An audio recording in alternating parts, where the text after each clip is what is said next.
Life of Chuck might be the best movie I've seen this year. And that's not hyperbole. This was an incredible movie. Now, look, I did not read If It Bleeds when it came out. I think at the time it was the beginning of my Holly fatigue, and I knew that she was in one of those stories. But when I do an adaptation of something, I will usually, especially if it's a novella, I'll read it before I watch it, because I'm not going to lie. I like to go into a Stephen King adaptation saying, what did they change? Because they always think they're a smarter writer than Stephen King, and they aren't. But I read this one sometime late last year when I heard this was coming out because it was being made by Mike Flanagan. And at this point, I think no one, maybe Frank Darabont, is the only one that can hold a candle to what Mike Flanagan has done with Stephen King adaptations. Doctor Sleep was really good. Gerald's Game was great. Midnight Mass isn't exactly a Stephen King story, but it feels like a Stephen King story, doesn't it? But anyways, Mike Flanagan just gets it. He gets what makes Stephen King work. And when he puts it on film, there's nobody that does it better. I have no interest in another adaptation of Carrie, but I'll watch it just because Mike Flanagan's doing it. So Life of Chuck is when I read it, I was like, this really doesn't feel like a Mike Flanagan project. But I was like, and you know what?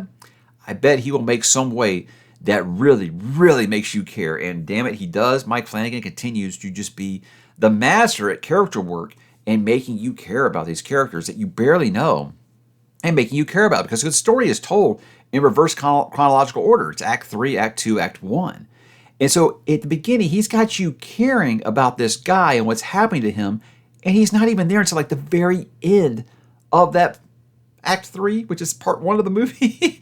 It's hard to explain, but incredible cast, always impressive cast he puts together. He recycles a lot of his actors, but he's got some other new ones there that I haven't seen in any of his other movies before. But it's one of those stories that I think is just, it's good on the page, but for some reason Mike Flanagan is able to sprinkle his little magic fairy dust on it and just really bring a story like that to life, which wasn't that long.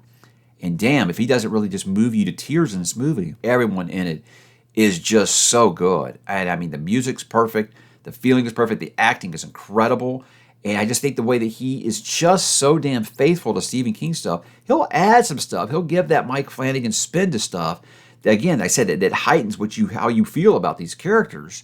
But there's just no cheating in the way that he does it. He really does put in the work on characters and making you give a damn about them and their fates.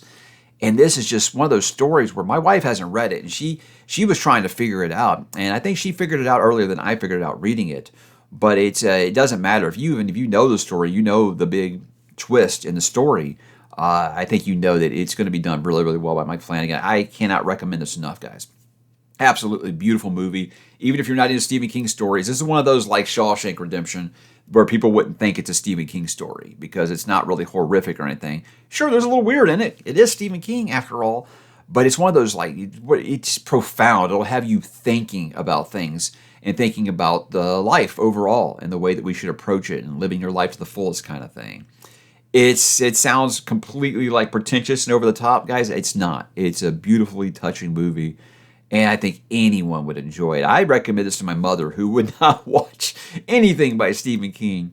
And she said it sounds pretty good. She's going to check it out because she does like, God, what's his name? That plays Loki. I'm drawing a blank on his name right now. Yeah, Loki he plays Chuck in the movie, and he's just awesome. And I gotta give a hat tip to was it Chiwetel Ejiofor? That guy's come a long way since he was like the villain in Serenity. That guy's really come a long way as an actor. It really, really impressed him. He was good in Serenity too. Oh, Firefly. Gone too soon.